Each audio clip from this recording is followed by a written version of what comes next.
Welcome guys, welcome to Quack Back. This is a series of mastering the duck call.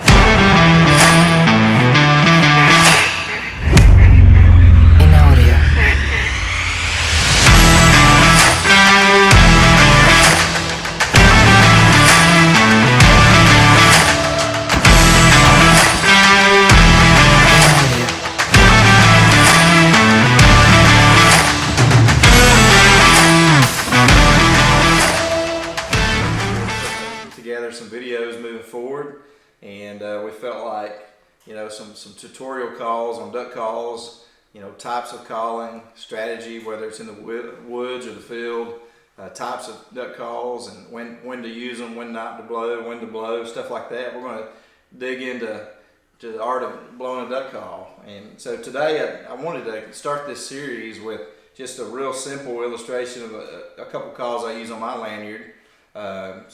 Calls that's really readily available in the market, whether it's online or if you go to your local outdoor store. But so the four calls that I'm choosing to cover today are a cut down, a single reed J-frame, a double reed.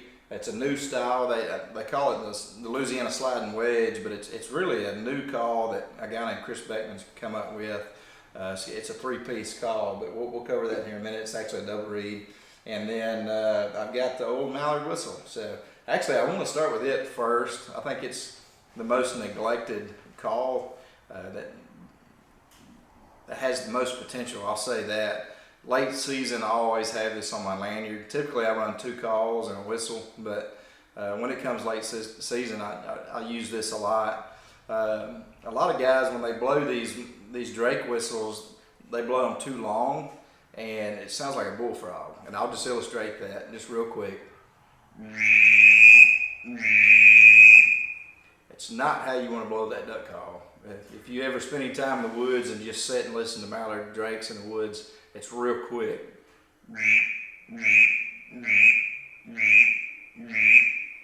And that's really how you can be efficient with that. Late season when the ducks start pairing up, that's one of the main calls that the drakes are doing to find a mate, and so that's why it's so effective late season. And I've always got one on my lanyard.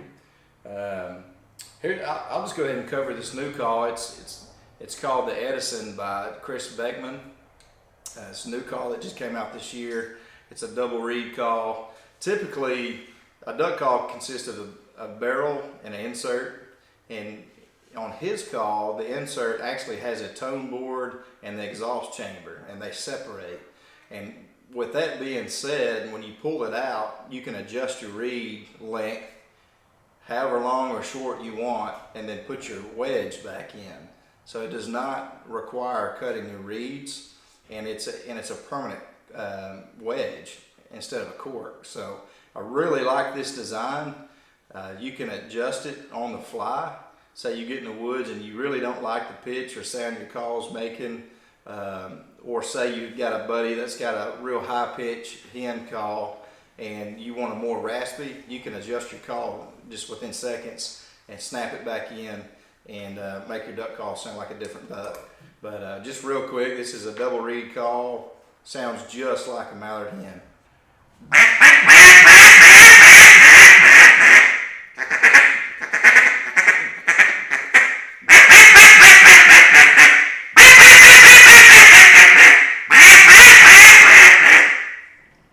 Really like this call. I'm going to probably have it on my lanyard for most of the season. Let's go to a J-frame.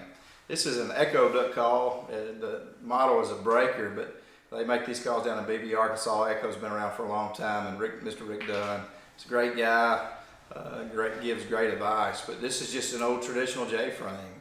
It was really popular, used in Arkansas. This one here is a single reed. You can get them in double reed. But like I said earlier, this is just a two-piece call. You get your barrel, your insert, and it's a friction fit call.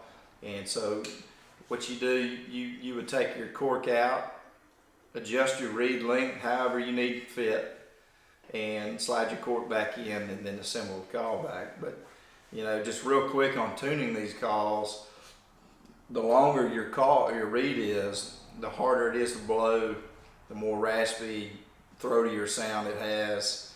And then if you trim that reed and shorten it, it doesn't take as much air pressure, and to me it has a higher pitch, really easier to blow. You can tend to overblow the call when you trim your reed too much. So there's a fine line. It doesn't take much from trimming these reeds to hit that mark. A lot of guys like to dog ear their reed, and this call has it. Just got little dog ears on the end of the reed. But like I said, this is just a Echo J-frame call. Put it together, and I'll give it a blow.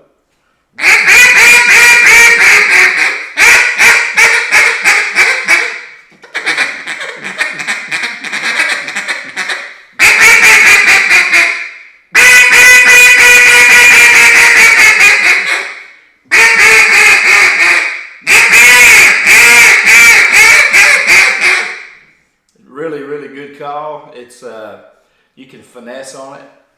You can get quiet on it, get loud, but you can do a lot of things on these little J-frames. All right, the last one I feel like is probably the most popular call nowadays are these cut down calls. This call is a Rolling Thunder XL, Brute XL. It's been around just for a year or two now. Really good call. This is probably my favorite call of last season for sure, but it's just a two-piece call. Cut downs have been around since probably the early 1900s.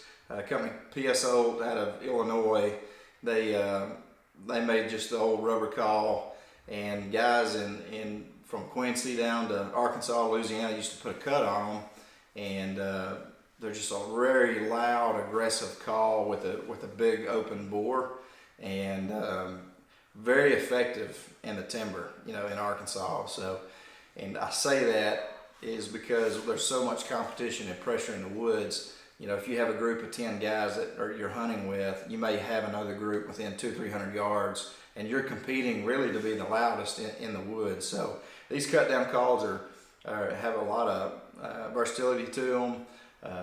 The feeding call is really easy, and then you can really bark and get aggressive to break down high ducks. So we use them a lot in the timber. I really enjoy this call, and a lot of guys when they're first beginning to blow duck calls, these cut downs are a little more difficult to blow than say like a traditional J-frame. So I don't know if I would advise somebody just to start on a cut down. I'd learn your fundamentals first on probably a double reed or a single reed J-frame, and then once you advance, go into a cut down. But I'll just blow this real quick just to see what you guys think.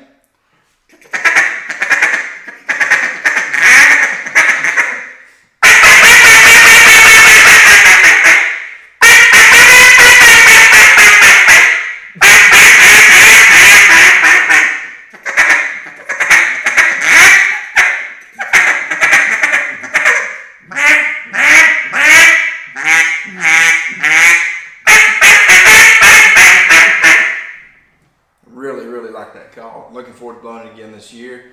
But yeah, we're putting these series together. We'll dive deeper into maybe each individual call, strategy on how to call, say on sunny days versus cloudy, windy days, rainy days, situations whether you're in a pit blind in a rice field or maybe standing next to a tree in the timber. So we'll dig into that, and feel free to leave comments on what kind of material that you guys would like to hear as well. So looking forward to it. But the whole theory on this is you got to get those hens to quack back. So welcome to Quack Back, and we'll be looking for you at the next episode.